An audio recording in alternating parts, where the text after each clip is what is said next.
Hello everyone, hope you're having a wonderful day. Today we're diving into a shocking twist. Mrs. Lan signs a harmless document, but it may secretly hand Lin control of everything.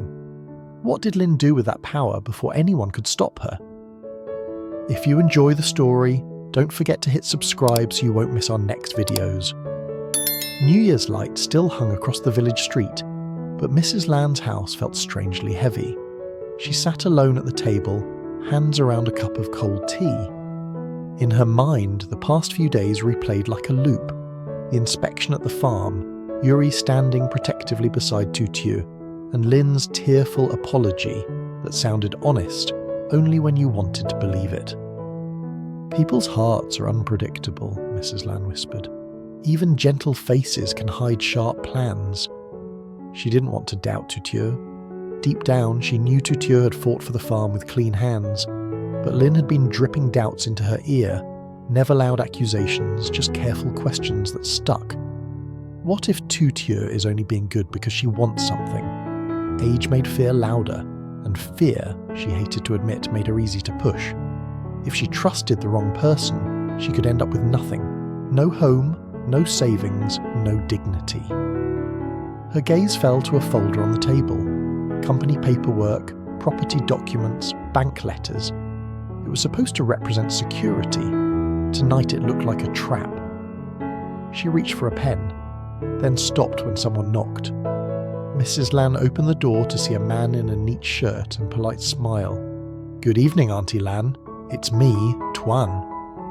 Mr. Tuan was a contractor and small investor from a nearby town. Smooth talking, always carrying a folder, always showing up with opportunities. Mrs. Lan stepped aside. "Come in, sit." He settled opposite her and nodded toward the folder. "Year-end is busy for you, right? Sites working overtime?"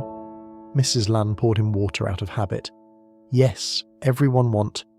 "And you're handling workers alone?" he asked. "I didn't see your son." The word son pinched her heart. "Yuri is busy at the farm. Tu Tieu has her own burdens." Mr. Tuan leaned forward, voice warm. "That's exactly why I came. I have a project, big one. If your company joins, you'll have work for at least a year. High profits." "A year?" Mrs. Lan repeated. He slid a proposal across the table. Budgets, timelines, office. But clean paper didn't always mean clean truth. Mrs. Lan skimmed like someone searching for a hidden blade. The plan looked real. The profit margin was tempting. Then she reached the required capital, and her chest tightened. "This investment is too large," she said. "My company is small." Mr. Tuan smiled as if he expected that. Small companies grow when they take smart risks. You could sell a portion of shares to raise capital, then earn it back. If you hesitate, another team will take it. He paused, then added casually, "I'm investing too. I already sold part of my own assets. I wouldn't do that if it wasn't solid." That line hit her like a shortcut to trust. If he risked his own money, it must be safe, right? Mr. Tuan stood. "Don't decide tonight. Review it. If you want, I'll bring you to meet the main contractor tomorrow." Mrs. Lan nodded, uneasy. "All right." He bowed slightly. "Happy New Year, Auntie. I hope your family finds peace." When he left, the house felt even quieter. Mrs. Lan stared at the proposal. A chance to grow the business. A chance to secure the future. Yet her other fear whispered, what if Tu Tieu and Yuri one day decide she's in the way? She rubbed her temples. "I just want to be safe," she whispered again, more like a prayer than a thought. The door opened softly. Lin stepped in with a small paper bag, as if she'd brought comfort. Her tone was gentle, careful. "Mrs. Lan, I made ginger tea. It helps you sleep." Mrs. Lan's eyes narrowed. "Why are you here so late?" Lin lowered her head. "I wanted to check on you. After everything I've been thinking, I don't want to fight anymore." Mrs. Lan didn't respond. Lin sat slowly, hands folded. "Today at the festival, I saw you from far away. You looked tired, and I realized I've been selfish." "Words are easy," Mrs. Lan said flatly. Lynn nodded, accepting the hit like she deserved it. That's why I want to act. Let me help you manage things. You're carrying too much. Mrs. Land's eyes flicked to the folder on the table. Lynn followed her gaze and sighed. Mrs. Lan, can I be honest? Go ahead. Lynn hesitated, just enough to seem sincere. Tu Tieu is good. She is. But she and Yuri are building a life together. People talk. They say if you ever get sick, the farm and the company will naturally become theirs. Mrs. Land's throat tightened. People talk too much.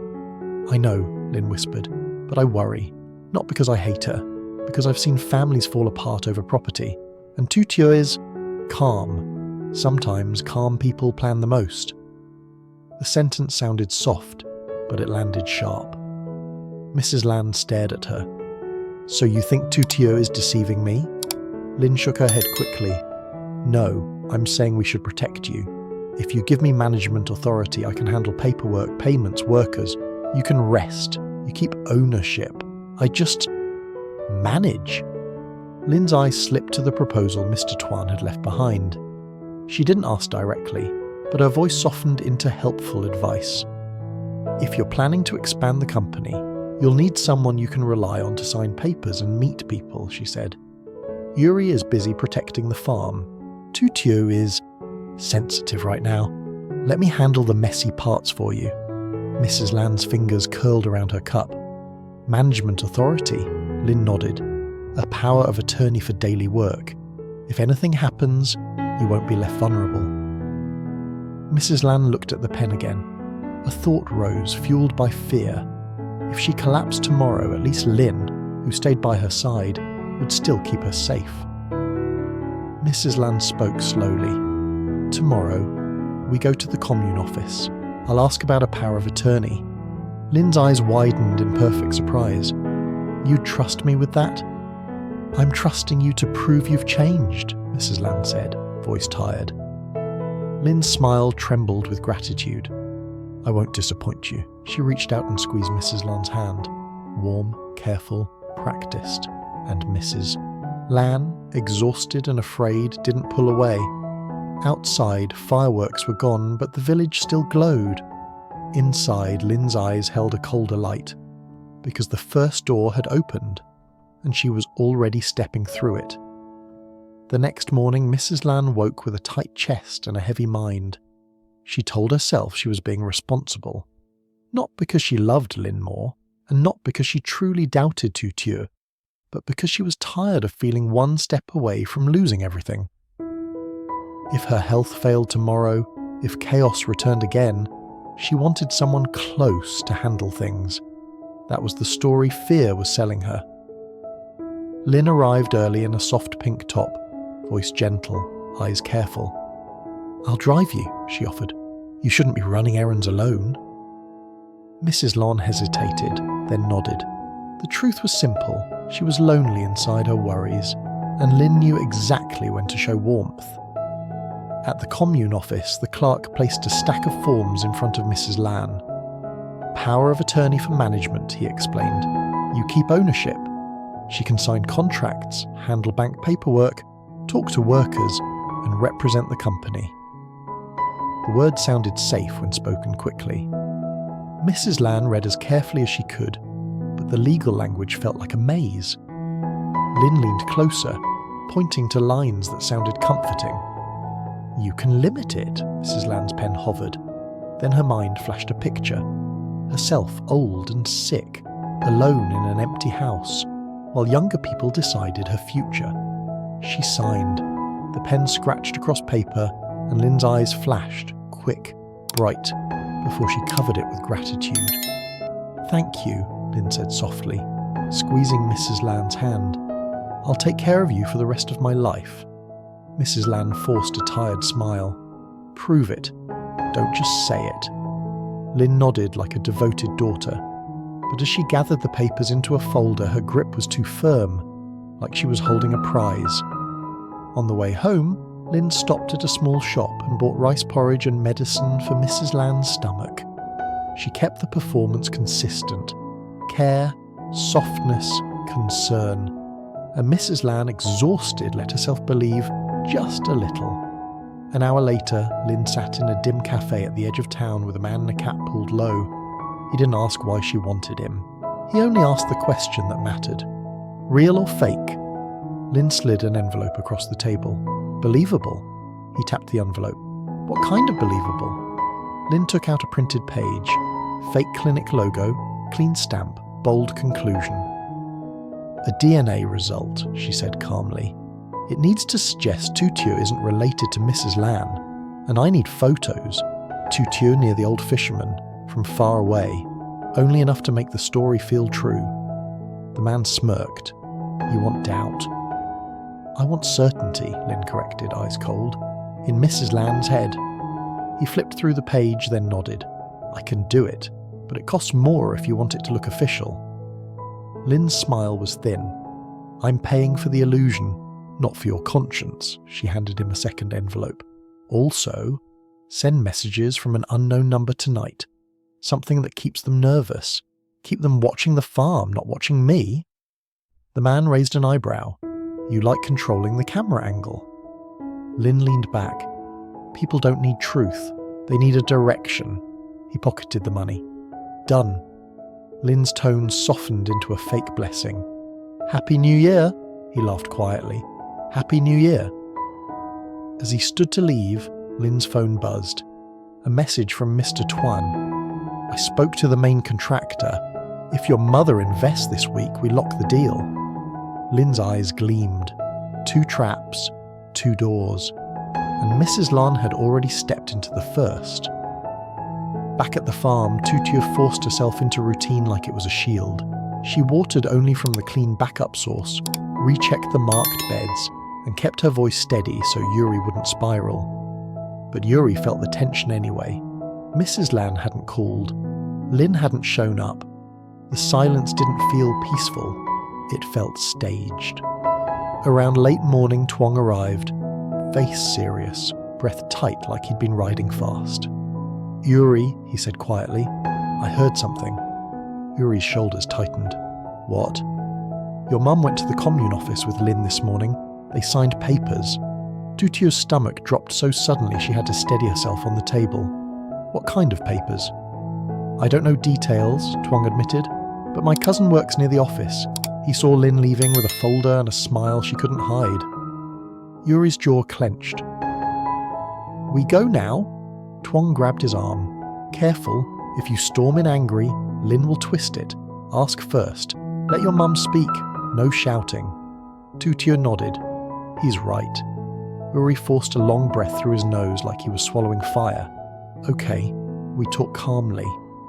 Before they left, Tuang pushed a small box of festival cakes into Yuri's hand. Eat something, he said. Clear head. Lynn wants you emotional.